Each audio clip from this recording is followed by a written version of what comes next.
दर्शन 7वां अध्याय व्रतों का स्वरूप भाग 5 सामायिक व्रत के अतिचार। योग दुष्प्राणादिदान अनादर स्मृत्यनुपस्थापनानि। सूत्रार्थ मनोदुष्प्रणिधान, वचन दुष्प्रणिधान, काय दुष्प्रणिधान, अनादर तथा स्मृति अनुपस्थापन ये 5 सामायिक व्रत के अतिचार हैं। प्रस्तुत सूत्र में सामायिक व्रत के 5 अतिचार बताए गए हैं। मनोदुष्प्रणिधान सावध्य उपयोग रहित मनोव्यापार। सामायिक में निरर्थक घर, दुकान, कुटुंब आदि संबंधी पाप विचार करना। वचन दुष्प्रणिधान सावध्य उपयोग रहित बोलना। सामायिक में कठोर कर्कश अपशब्द का प्रयोग करना। काय दुष्प्रणिधान निरर्थक पाप की प्रवृत्ति करना। सामायिक में शरीर के अंगों पांग आदि बिना जरूरी निश्चलता रहित रखना, अर्थात शरीर को हिलाना, प्रसारना आदि। अनादर उत्साह रहित सामायिक करना। स्मृत्युनुपस्थापन एकाग्रता के अभाव में पाठ आदि भूल जाना, सामायिक का समय स्मृति में न रहना। पोषोदोपवास व्रत के अतिचार। अप्रत्यवेक्षिता, अप्रमाजितो तत्सर्गा, अदान निक्षेप संस्कारोपक्रमणा, नादर स्मृत्युनुपस्थापनानि। अप्रत्यवेक्षित अप्रमाजित उत्सर्ग, अप्रत्यवेक्षित अप्रमाजित आदान निक्षेप, अप्रत्यवेक्षित अप्रमाजित संस्कारोपक्रमण, अनादर और स्मृत्युनुपस्थापन ये 5 पोषोदोपवास व्रत के अतिचार हैं। विवेचन। पोषोदोपवास व्रत के 5 अतिचार का स्वरूप इस प्रकार है। अप्रत्यवेक्षित अप्रमाजित उत्सर्ग, अप्रत्यवेक्षित परिलीन किए बिना अर्थात दृष्टि से बराबर देखे बिना। अप्रमाजित चरवला आदि से बराबर प्रमार्जन किए बिना। उत्सर्ग त्याग करना अर्थात भूमि को दृष्टि से देखे बिना और चरवला आदि से प्रमार्जित किए बिना मल मूत्र श्लेष्म आदि को परट देना। अप्रत्यवेक्षी अप्रमाजित आदान निक्षेप, आदान यानी लेना, निक्षेप यानी रखना, वस्तु और भूमि को बिना देखे और प्रमार्जन किए बिना लेना और रखना। अप्रत्यवेक्षित अप्रमाजित संस्कारोपक्रमण, संस्कार यानी संथारा आसन आदि, उपक्रमण यानी पथारना, परिलेहन और प्रमार्जन किए बिना संथारा आसन आदि बिछाना, उन पर बैठना, सोना आदि। अनादर श्रद्धा रुचि पूर्वक पोषाद न करना। स्मृत्युनुपस्थापन पोषद व्रत में काल विधि आदि याद न रखना। उपभोग परिभोग व्रत के अतिचार। सचित संबंध सन्मिश्रा, विषव दुष्पक्व आहार। सचित आहार, सचित संबंध आहार, सचित सम्मिश्र आहार, अभिषव और दुष्पक्व आहार ये 5 उपभोग परिभोग व्रत के अतिचार है। विवेचन। प्रस्तुत सूत्र में उपभोग परिभोग व्रत के अतिचार बताए। सचित आहार कच्चे फल आदि का उपयोग करना, सचित आहार का त्याग करने के बाद अनजाने में सचित का उपयोग कर लेना। सचित संबंध आहार सचित से संबंध रखने वाली वस्तु का आहार करना, अर्थात गुठली आदि सचित बीज समेत बोर तथा कैरी प्रमुख का आहार करना। सचित सन्मिश्र आहार सचित अचित मिश्रित पदार्थ का आहार करना, अर्थात अल्प भाग सचित और अल्प भाग अचित हो ऐसा आहार करना, जैसे तिल से युक्त मोदक लड्डू आदि का आहार करना। अभिषेक इंद्रियों को पुष्ट करने वाला गरिष्ठ रस युक्त भोजन एवं मादक द्रव्य का सेवन करना, अथवा चिंटी कुंठू आदि सूक्ष्म जीवों से युक्त आहार करना। दुष्पक्व आहार योग्य रीति से न पके हुए ककड़ी वगैरह दुष्पक्व भोजन का आहार करना। अतिथि संविभाग व्रत के अतिचार। सचित निक्षेप पिधान पर्य व्यपदेश मात्सर्य कालातिक्रम। सचित निक्षेप सचित पिधान पराव्यपदेश मात्सर्य कालातिक्रम आदि संविभाग व्रत के ये 5 अतिचार है। विवेचन। अतिथि संविभाग व्रत के ये 5 अतिचार सर्वविधि साधु साध्वी की अपेक्षा है। इन अतिचारों का स्वरूप इस प्रकार है। सचित निक्षेप न देने की इच्छा से अचित वस्तु में सचित वस्तु मिला देना। सचित पिधान न देने की इच्छा से अचित वस्तु को सचित से ढक देना। पर व्यपदेश गुरु को न देने की इच्छा से अपनी वस्तु को पराई कहना और देने की इच्छा से पराई वस्तु को अपनी कहना। मात्सर्य ईर्ष्या अहंकार की भावना से दान देना। कालातिक्रम भिक्षा का समय बीत जाने पर या भिक्षा के समय से पहले साधु साध्वी को भोजरी के लिए निमंत्रण देना। संलेखन व्रत के अतिचार। जीवित मरणार शंसा मित्रानुराग सुखा अनुबंध निदान करनानी। जीवित आशंसा मरण आशंसा मित्र अनुराग सुख अनुबंध और निदान कारण के 5 अतिचार संलेखना व्रत है के हैं। विवेचन। संलेखना सदा ही जीवन के अंतिम समय में की जाती है। उस समय साधक का कर्तव्य है सभी प्रकार की इच्छाओं का त्याग कर दे, इच्छाओं को शेष रह जाना ही अतिचार है। इन अतिचारों का स्वरूप इस प्रकार है। जीवित आशंसा आशंसा यानी इच्छा संलेखना ग्रहण करके जीवित रहने की इच्छा करना। मरण आशंसा रोग आदि दुखों से घबराकर मरने की अभिलाषा करना।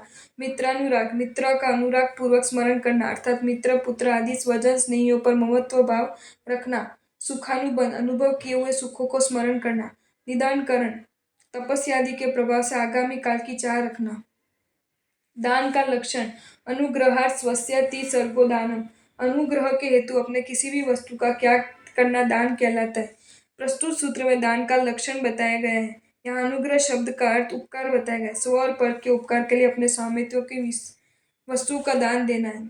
स्व का उपकार, उपकार के लिए अपनी वस्तु का दान देना या त्याग करना। स्व का उपकार, लोभ वृत्ति कम होती है, संतोष गुण की अभिवृद्धि, बाह्य वैभव की प्राप्ति होती है, पुण्य बंद होता है, धर्मानुराग बढ़ता है, ज्ञान दर्शन चारित्र रूप समाधि उपलब्ध होती है, परलोक में विशेष प्रकार के स्वर्गाधिक सुख की प्राप्ति होती है। पर के उपकार, जीव यात्रा में मदद, धर्म साधना में सहायता, सम्यक ज्ञान आदि सद्गुणों की प्राप्ति, मोक्ष मार्ग की आराधना। दान की विशेषता, विधि द्रव्य दातृ पात्र विशेषाच तद्विशेष। विधि द्रव्य दाता और पात्र इनकी विशेषता से दान धर्म के फल में विशेषता होती है। प्रत्येक क्रिया फलवती होती है, उसका फल अवश्य मिलता है और फल दो प्रकार का होता है, सामान्य और विशेष। यदि क्रिया सामान्य कोटि की हुई तो उसका फल भी सामान्य होगा और विशेष प्रकार की क्रिया विशेष फलदायी बनेगी। दान के विषय में भी ये सत्य है, इसके भी सामान्य और विशेष दोनों प्रकार के फल प्राप्त होते हैं। प्रस्तुत सूत्र में यही सूचन किया गया है। सूत्रकार ने दान के मुख्य 4 अंग बताए, विधि, तरीका, द्रव्य दी जाने वाली वस्तु, दाता दान देने वाले व्यक्ति और पात्र लेने वाला व्यक्ति। इनके विशेषता से दान की विशेषता होती है। इनका क्रमश वर्णन निम्नलिखित है। विधि विशेष, दान देने का तरीका विधि है। देश काल श्रद्धा के उचितानुचित स्वरूप को देखकर तथा प्राप्तकर्ता के सिद्धांतों को बाधा न पहुंचे ऐसे कल्पनीय वस्तु को स्वयं अपने हाथ से सानंद साहर्ष दान करना विधि विशेष है। द्रव्य विशेष, देय वस्तु अर्थात जो वस्तु दी जाए वह श्रेष्ठ योग्य गुण वाली होनी चाहिए, जिसे लेने वाले पात्र की जीवन यात्रा में पोषक रूप होकर गुणों को बढ़ाने वाली हो।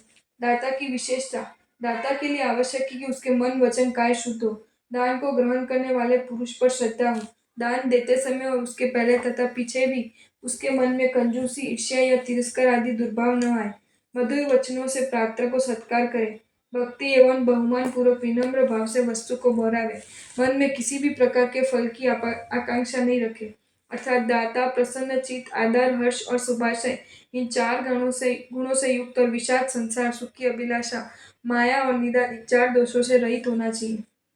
प्रसन्न चित्त, जब साधु साध्वी आदि अपने घर पर पधारे तब मन में यही सोचे कि आज मेरा भाग्य उदय हुआ है, जो तपस्वी मेरे घर पर पधारे मैं कुछ बहरा कर देकर स्वयं को धन्य बना सकूं। इस तरह विचारे प्रसन्न हुए।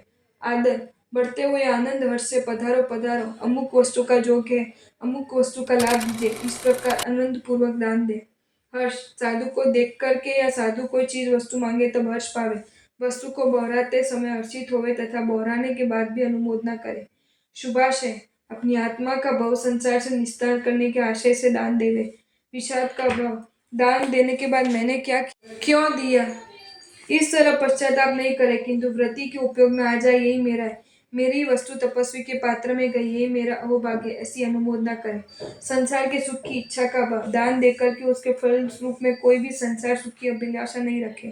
माया का भाव, दान देने में किसी भी प्रकार की माया नहीं करे, सरल भाव पूर्वक दान देवे। निदान का भाव, परलोक में स्वर्ग आदि की सुख की याचना नहीं करे। पात्र दान लेने वाला, मोक्ष के कारणभूत सम्यक दर्शन आदि गुणों से युक्त हो। ये 3 प्रकार के होते हैं, महाव्रति, अनुव्रति और अविरत सम्यक दृष्टि। महाव्रति को देने का फल उत्तम, अनुव्रति को देने का फल मध्यम और अविरत सम्यक दृष्टि को दान सहयोग की भावना से दिया जाता है। विधि आदि 4 बातों की अपेक्षा से ही दान के फल में विशेषता आती है, अर्थात ये चारों उत्तम है तो फल भी उत्तम होगा और उनकी उत्तमता में जितनी कमी आती जाएगी फल में भी उतनी ही कमी स्वयं होती चली जाएगी। दान के फल में विशेषता के कारण विधि विशेष, दान देने की विधि या तरीका। द्रव्य विशेष, देय वस्तु जिससे गुणों की वृद्धि हो, उत्तम द्रव्य का दान देना। दाता विशेष, दान देने वाला ईर्ष्या तिरस्कार भाव से रहित हो।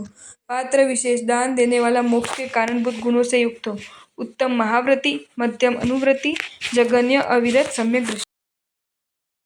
आपको ये वीडियो अच्छा लगा हो तो इसे लाइक करें और शेयर करें और ऐसे ही नए नए वीडियोज़ देखने के लिए सब्सक्राइब करें हमारी channel Jain facts and stories को।